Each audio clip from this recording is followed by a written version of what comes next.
Hello everyone, welcome back to my channel. I am Khushi and again I am back with a new video. आज के video में हम nail को scalp कैसे करते हैं वो सीखेंगे।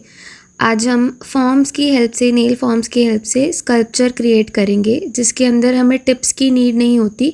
हम अपने ही हैंड के बेसिस पे, अपने नेल शेप के बेसिस पे कोई भी शेप क्रिएट कर सकते हैं एंड वो हम बिना टिप के करेंगे। हमें इसका बेस खुद ही बनाना पड़ता है।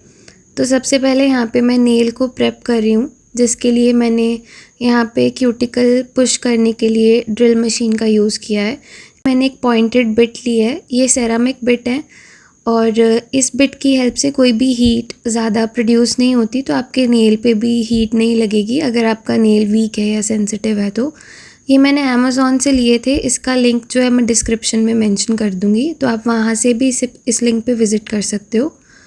सबसे पहले मैंने क्यूटिकल्स को ट्रिम किया है। ट्रिम करने के बाद यहाँ पे मैंने बॉल शेप बिट ली है। इसकी हेल्प से जितनी भी हमने लिफ्टिंग की थी उसे हम और पीछे की तरफ पुश बैक करेंगे और इसकी हेल्प से हमारा जो क्यूटिकल है वो अच्छे से लिफ्ट हो जाएगा ताकि हमें कट करने में ईजी रहे।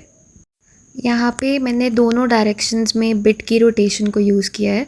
जब मेरी बिट फॉरवर्ड मूव करती है तो मैं उसे रिवर्स की तरफ पुश बैक करती हूँ। इससे क्या होता है कि फ्रिक्शन क्रिएट होता है और आपके नेल पे या स्किन पे भी ड्रिल बिट नहीं चलती।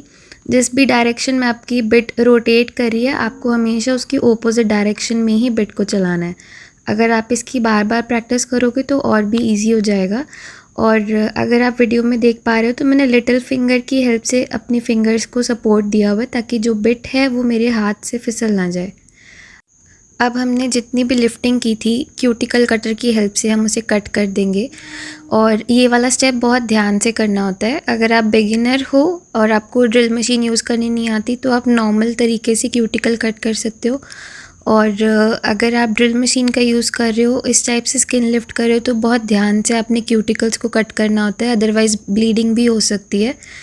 तो इस स्टेप को बहुत ही केयरफुली करें और ज़्यादा स्किन को कट नहीं करना होता। जो डेड स्किन होती है जस्ट हम उसे ही कट करते हैं। यहाँ पे मैंने ऑलरेडी 2 नेल्स क्रिएट किए हुए हैं और इसके साथ साथ आज हम जो नेल्स क्रिएट करेंगे उसके लिए हम बेस के लिए टिप्स का यूज़ नहीं करेंगे, इस टाइप की टेप्स का यूज़ करेंगे। इसे हम नेल फॉर्म्स कहते हैं या स्कल्पटिंग फॉर्म्स भी कहते हैं। बेसिकली इसे हम नेल के अंडर स्टिक करेंगे एंड इसके ऊपर प्रोडक्ट एप्लीकेशन करेंगे। यहाँ पे अब मैंने नेल को जितने भी एक्स्ट्रा लेंथ थी उसे फाइल कर दिया है। हमने जस्ट थोड़ा सा नेल का पोर्शन रखना है, फ्री एज थोड़ा सा रखना है, जिसके ऊपर हम अपनी टेप को, हम अपनी फॉर्म्स को स्टिक कर पाएंगे। और ये पार्ट ज़रूरी होता है, अदरवाइज़ आप दूसरे तरीके से भी कर सकते हो, बट अगर आप बेसिक स्कल्पचर कर रहे हो तो आपको फ्री एज की नीड होती है हमेशा। अब यहाँ पे हम ब्लॉक बफर की हेल्प से अपने नेचुरल नेल का जो सरफेस है उसे रफ़ कर देंगे ताकि आगे हम जो भी एप्लीकेशन करें वो हमारे नेल के ऊपर लॉन्ग टाइम तक स्टे करे। कोई भी सरफेस अगर रफ़ होता है तो उस पर प्रोडक्ट जो है वो ज़्यादा टाइम तक स्टे करता है। तो अब इसको करने के बाद हम अपने नेल के ऊपर डिहाइड्रेटर अप्लाई करेंगे। डिहाइड्रेटर मेरे पास एमीजेल ब्रांड का है, तो ये एयर ड्राई हो जाता है। सबसे पहले हम क्यूटिकल्स पे अप्लाई करेंगे, उसके बाद नेचुरल नेल पे एप्लीकेशन करेंगे।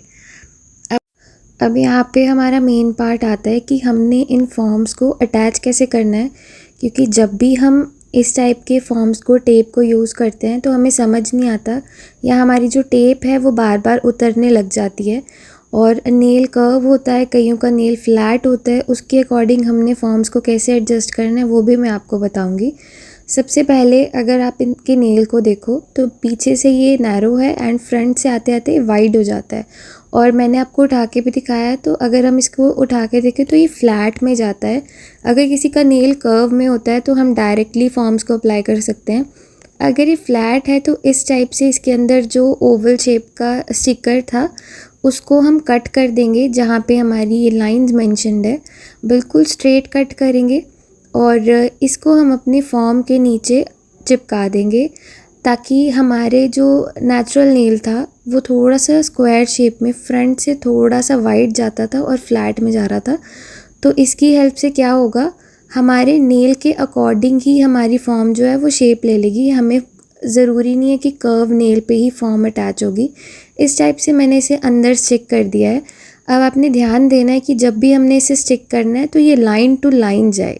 बेसिकली इस पे लाइंस बनी हुई हैं तो आपने ध्यान रखना है कि वो बिल्कुल स्ट्रेट जाए।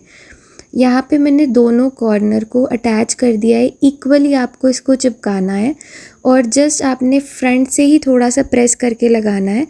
इसके बाद हम इस टाइप से होल्डिंग करते हुए इसे अपने नेल के नीचे अटैच करेंगे।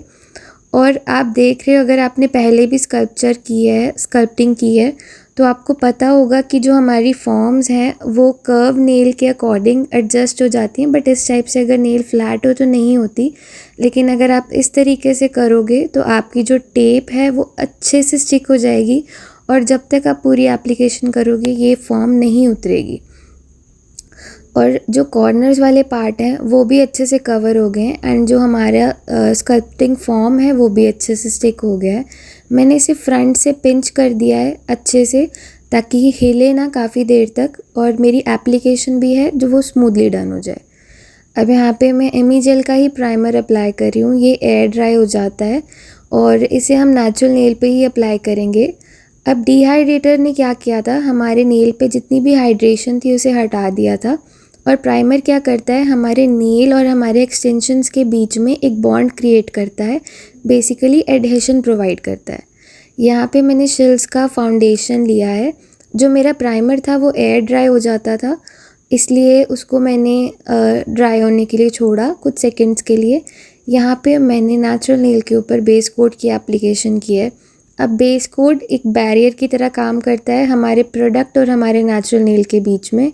और कुछ ब्रांड्स में बेस कोट की रिक्वायरमेंट होती है, कुछ ब्रांड में बेस कोट की रिक्वायरमेंट नहीं होती, आप डायरेक्टली जेल लगा सकते हो। तो इसे मैंने 60 सेकंड्स क्योर कर दिया था। क्योर करने के बाद मैंने यहाँ पे स्पॉन्सर ब्रांड की बिल्डर जेल ली है। ये मिल्की वाइट कलर है। मैंने वाइट कलर में इसलिए लिए ताकि जो भी मैं बिल्ड करूँ आपको वो वीडियो में प्रॉपर शो हो। आप क्लियर जेल से भी कर सकते हो, कोई और कलर की जेल से भी कर सकते हो। अब हमारा बेस कोट जो है वो भी अच्छे से ड्राई हो गया है। हमने 60 सेकेंड्स उसे यूवी लैंप में क्योर किया था। और यहाँ पे मैं फॉर्म को चेक कर रही हूँ कि वो हिली तो नहीं है। आपको साथ साथ चेक करना है अगर आप स्टार्टिंग में इसे यूज़ कर रहे हो तो। यहाँ पे मैंने बहुत थोड़ी सी जेल ली है पहले, जिसे मैं हैंडल कर पाऊँ ईज़िली। और एक्सेस जेल हटाने के बाद यहाँ पे मैं इसे फ्री एज वाले एरिया पे रखूँगी। जहाँ पे मेरी जेल हमने रखनी है वहाँ पे हमारा जो नेल और फॉर्म जहाँ पे अटैच हो रही है हमने वहीं पे इसे प्लेस करना है। और हमें इसे नेल को भी कवर करना है, साथ साथ फॉर्म पे भी अप्लाई करना है ताकि वो आपस में जुड़ना स्टार्ट हो जाए। और मैंने थोड़ी सी जेल इसलिए ली है ताकि मैं उसे हैंडल कर पाऊँ। आपने देखा इस टाइप से मैंने उसे थोड़ा सा अपने नेचुरल नेल पे रखा है एंड थोड़ा सा मैंने उसे फॉर्म के ऊपर रखा है। इस स्टेज पे आपको जो नेल है, आपका जो नेल है क्लाइंट का, आपने उसे नीचे की तरफ झुका के रखना है, डाउनवर्ड्स की तरफ रखना है ताकि जेल जो है वो ऊपर की तरफ फ्लो ना करे, नीचे की तरफ फ्लो करे। और आप इस टाइप से अगर इसको होल्ड करोगे फिंगर को तो जेल है वो आपकी साइड्स में भी नहीं जाएगी, स्किन पे भी नहीं जाएगी। अब मैंने यहाँ पे kind of square shape create करनी है बट बहुत वाइड नहीं करनी। तो यहाँ पे मैंने धीरे धीरे इसको डाउनवर्ड्स की तरफ स्वाइप किया है। नीचे स्वाइप करने पे आपने ध्यान रखना है कि एकदम से आपने कॉर्नर्स में नहीं जाना, इस टाइप से हमने कॉर्नर्स में जाना है। मैंने यहाँ पे जेल को पिक किया और साइड में लगाती गई। तो यहाँ पे मुझे थोड़ी सी लेंथ ज़्यादा चाहिए थी, जो भी मेरा डिज़ायर्ड डिज़ाइन है जो मुझे चाहिए उसके अकॉर्डिंग मैंने यहाँ पे लेंथ लंबी रखी है और प्रॉपर स्क्वायर शेप नहीं की है, इसे थोड़ा सा मैंने नैरो किया है। तो यहाँ पे जब मैंने शेप को क्रिएट किया इस टाइप से, नीचे तो हमने ड्रैग कर लिया, पतली लेयर क्रिएट की और उसे यूवी लैंप में क्योर करने के लिए रख दिया। अगर आपका यूवी लैंप कम वॉट का है तो आप इसे 60 सेकंड से ज़्यादा भी रख सकते हो। और जो मेरा यूवी लैंप है वो 228 वॉट का है तो उसमें 60 सेकंड में इजीली क्योर हो जाता है। अब यहाँ पे अगर आपको लगता है कि आपका नेल अच्छे से क्योर नहीं हुआ है या बीच में से पतला है तो आप इसके ऊपर एक और लेयर अप्लाई करो और इस टाइप से पिंच करते हुए अगर आपका नेल अच्छे से क्योर हो जाता है तो इस टाइप से आपने फॉर्म को रिमूव कर देना है। मैंने पहले रिमूव किया ताकि मुझे दिख पाए कि अच्छे से मेरी शेप क्रिएट हुई है। अब साइड में जो भी एक्सेस है वो हम बाद में बफिंग के टाइम पे ठीक करेंगे। और अब हम जैसे नॉर्मली अपनी जेल एप्लीकेशन करते हैं उसी टाइप से अपनी जेल को पूरे नेल के ऊपर अप्लाई करेंगे। एपेक्स क्रिएट करेंगे, धीरे धीरे ड्रैग करते हुए नीचे लेके आएंगे। इसमें जो आपने मेन ध्यान रखना है वो तब रखना है जब आप फॉर्म के ऊपर पहली लेयर लगाते हो जेल की, तब आपने उसे बहुत ही ध्यान से लगाना है। कहीं से भी अगर जेल रह जाती है और आप फॉर्म रिमूव करते हो तो आपका जो नेल है वो ब्रेक हो जाएगा बनने से पहले ही। अब यहाँ पे मैंने जिस टाइप से एप्लीकेशन की है वो मैंने मेरी पहली वीडियोस में भी शो की हुई है।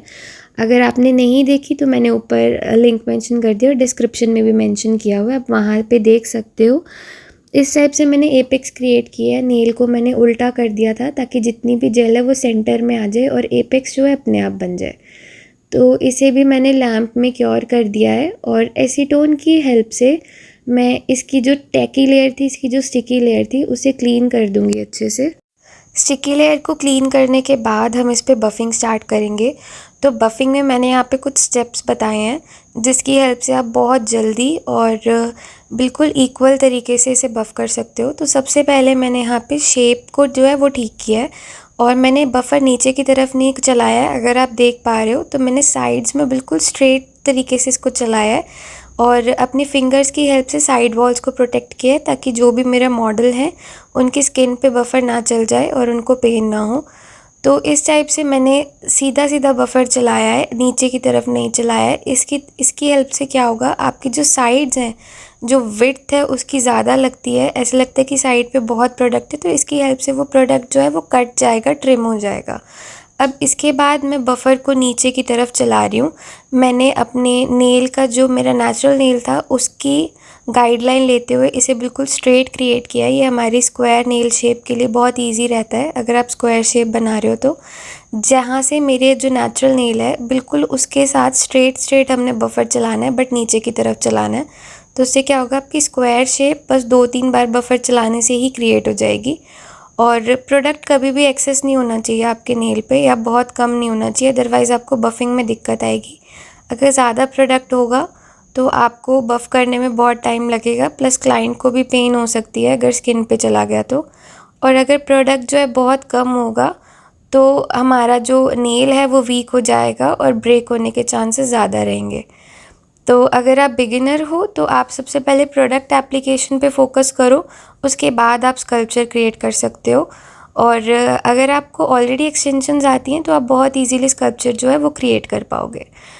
अगर किसी का नेल बहुत ज़्यादा बिटन नेल्स होते हैं, नेल्स कोई खाता है, तो उसके ऊपर आप स्कल्पचर क्रिएट कर सकते हो। उसके लिए भी मैं एक वीडियो लेके आऊँगी, बट उसका प्रोसीजर थोड़ा सा डिफरेंट होता है एंड थोड़ा सा ट्रिकी होता है। तो अगर आपको उसकी वीडियो चाहिए आप मुझे कमेंट सेक्शन में ज़रूर बताना। और ये वाले जो स्कल्पचर्स हैं ये आज हमने जेल के साथ किए हैं। अगर आपको सेम स्कल्पचर में एक्रेलिक के साथ चाहिए तो भी आप मुझे कमेंट सेक्शन में बता सकते हो। हम स्कल्पचर के ऊपर बहुत सारे वीडियोस क्रिएट करेंगे और हम एक साथ उसे जो भी आपको टॉपिक चाहिए वो आप मुझे साथ साथ कमेंट सेक्शन में बता सकते हो। अब मैंने इसे ऊपर से भी अच्छे से बफ़ कर दिया है और इसे थोड़ा सा कर्व में बफ़र को चलाया ताकि जो मेरा नेल है उसकी एपेक्स फ्लैट ना हो जाए। अब मैं साइड के नेल से इसे चेक करके देखूंगी कि लेंथ इक्वल है, लंबी तो नहीं है। और इसकी शार्पनेस भी मुझे थोड़ी कम लग रही है, तो मैं इसे दोबारा से बफ़ करूंगी साइड से। इसकी शेप को है मैं दोबारा से करेक्ट करूंगी। तरीका वही सेम रहेगा जो पहले मैंने आपको बताया है स्क्वायर शेप क्रिएट करने का। बफ़र बिल्कुल स्ट्रेट चलना चाहिए कॉर्नर टू कॉर्नर, और फ्रंट से जो हमारा फ्री एज है उस पर भी आपका जो बफ़र है वो बिल्कुल फ्लैट चलना चाहिए। अब हमारा जो नेल बनाने का काम था, जो बफिंग का काम था, वो सारा कंप्लीट हो गया है। अब हम आर्ट वर्क की तरफ जाते हैं। तो यहाँ पे मैंने कैमलियन का 10 नंबर शेड लिया है जो बेस पिंक जेल है, और शिल्स का ब्लैक कलर लिया है। आप कोई भी ब्रांड की नेल पेंट यूज़ कर सकते हो। हर ब्रांड में बेस जेल्स आती हैं जिसकी हेल्प से आप बहुत ही सॉफ्ट सा बेस लगा सकते हो। ज़रूरी नहीं है कि आपको बहुत डार्क कलर्स ही चाहिए किसी भी नेल आर्ट के लिए। तो यहाँ पे मैंने फ़र्स्ट कोट लगाया है सारे नेल्स के ऊपर इस पिंक कलर का। इसी में न्यूड कलर्स में भी मिल जाते हैं। आपको कोई भी ब्रांड का चाहिए होता है तो आप हमेशा उसकी कैटलॉग चेक किया करो, आपको उसमें शेड्स जो भी है वो मिल जाएंगे। तो इस टाइप से मैंने क्यूटिकल्स को बचाते हुए एंड सारी चीज़ों को अच्छे से कवर करते हुए यहाँ पे फ़र्स्ट कोट किया है सारे नेल्स के ऊपर। तो हमारा जो नेल है वो स्मूथ होना चाहिए और अगर आपको लगता है कि थोड़े से भी उस पर डिप्रेशंस हैं, बम्प्स हैं, तो आप ब्लॉक बफर से भी स्मूथ कर सकते हो। उसके बाद आप एप्लीकेशन करो नेल पेंट की। मुझे यहाँ पे रिक्वायरमेंट नहीं लगी तो मैंने ब्लॉक बफर का यूज़ नहीं किया, क्योंकि मेरा नेल जो है वो ऑलरेडी स्मूथ था। और जो जेल थी स्पॉन्सर ब्रांड की, वो भी अच्छे से अपने आप मोल्ड हो जाती है, तो कोई प्रॉब्लम नहीं आती है। यहाँ पे फर्स्ट लेयर को मैंने क्योर कर दिया लैम्प में 60 सेकेंड्स के लिए। अब हम सेकेंड लेयर की एप्लीकेशन करेंगे। दोनों लेयर हम बहुत ही थिन लगाते हैं अपने नेल के ऊपर, ताकि हमारी जो नेल पेंट है वो क्योर होने के बाद लिफ्ट ना हो जाए या पील ना हो जाए। अगर हम बहुत थिक लेयर लगाते हैं तो हमारी नेल पेंट जो है वो अंदर से क्योर नहीं होती, जस्ट ऊपर से क्योर हो जाती है। एंड हमेशा क्लाइंट की कंप्लेंट होती है कि जो नेल पेंट है वो ज़्यादा स्टे नहीं करी, पील होकर उतर गई। तो हमें बहुत प्रेस करते हुए अपने नेल के ऊपर जो है नेल पेंट की एप्लीकेशन करनी होती है।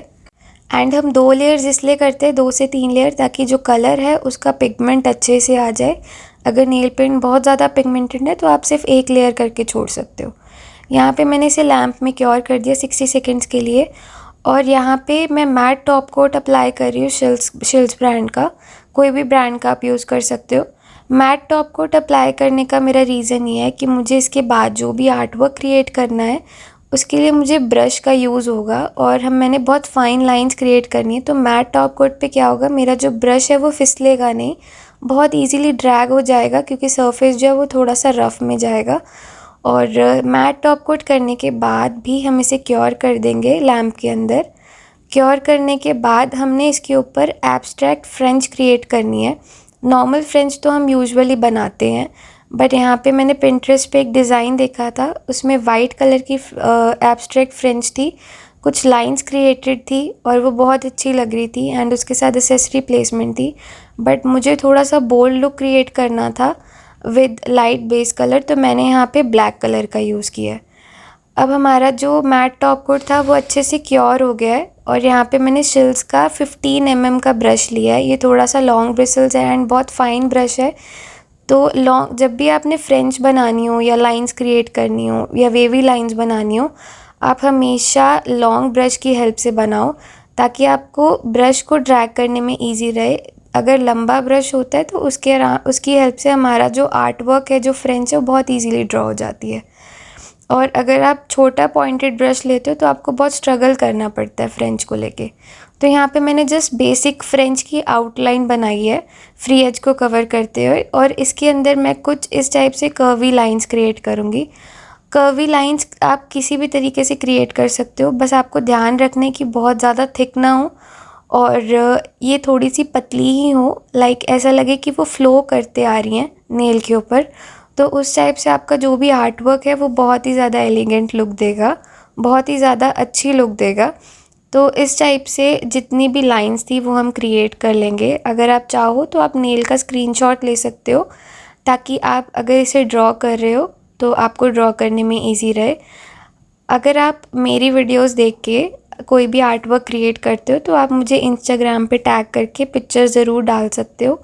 और अगर आपको और किसी टाइप का आर्ट वर्क चाहिए तो आप मुझे कमेंट सेक्शन में बता सकते हो। कोई भी ट्रेंडी आर्ट वर्क चाहिए, कोई भी और लुक चाहिए, या किसी और तरीके की एक्सटेंशन सीखनी है, आप मुझे सारी चीज़ें कमेंट सेक्शन में बता सकते हो। अब जैसे हमने पहले नेल के ऊपर ड्रॉ किया है, उसी टाइप से हम बाकी नेल्स के ऊपर भी अपनी फ्रेंच एंड उसके अंदर जो एब्स्ट्रैक्ट लाइंस हैं उसे ड्रॉ कर लेंगे।